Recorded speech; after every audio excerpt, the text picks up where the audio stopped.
Hindi naman ako ng kapit, ako napapagod. Pag dumali ka, nasaan ang ina mo?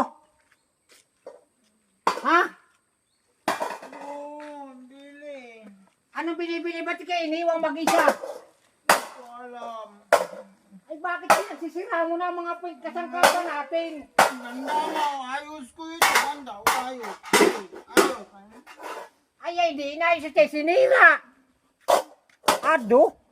Ay, totoong itong batang ito talaga wala nang naisipan sa buhay pag hindi man lalago ng tatay nit nanay. Dito darap kain. Dito darap ulam. Dito kanin damak. Dito sabaw. Talaga ikaw na bata ka, wala ka nang maisipan tao. Pagod na pagod pa man di paghahakot ng kubo, tapos si ganyan ang dadat na. Tama dito sabi. Kaya napapasubra ka na talaga. Ang ganda dito. Ganda dito ka Ganda pa lang kabangawa mo. Wala ka nang maisipan talaga. Lalaban ikaw lang. Talaga bakit kaya ka? Katangalay ko. Sana putangin na mo! Utigas pa talaga. Sana putangin na mo ha! Talaga napapasobra ka na talagang... Talagang wala ka nang maisipan. O pinagsisiraan ng mga kasangkapan. Ano ba ating kakain na yan? Sira na. Talaga ikay ano? Ano ka ba? Ikaw kung manghahagay ng martilyo. Laban ako, laban. Lalaban ba kang... Lalaban ka bang awa mo?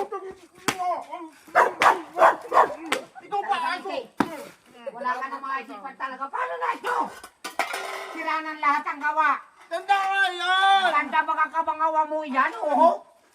Tanda mo ako yan. Ganda. Ikay dito kakain ha? Pinagsisira mo yan. Hindi ka na kakain. Ikaw din. Ayusin mo yan. Ayusin mo. Ayusin mo. Wala ka na talagang maisipan sa buhay. Kain mo, kain ka dyan. Iyo. Paano ka niya makakakain? Ha? Dito kanin, dito kanin, dito sabaw, dito ulam, dito sabaw, suyo. Talagang wala ka nang maisipan sa buhay mo. Ayos ko na nga, ayaw pa. Talagang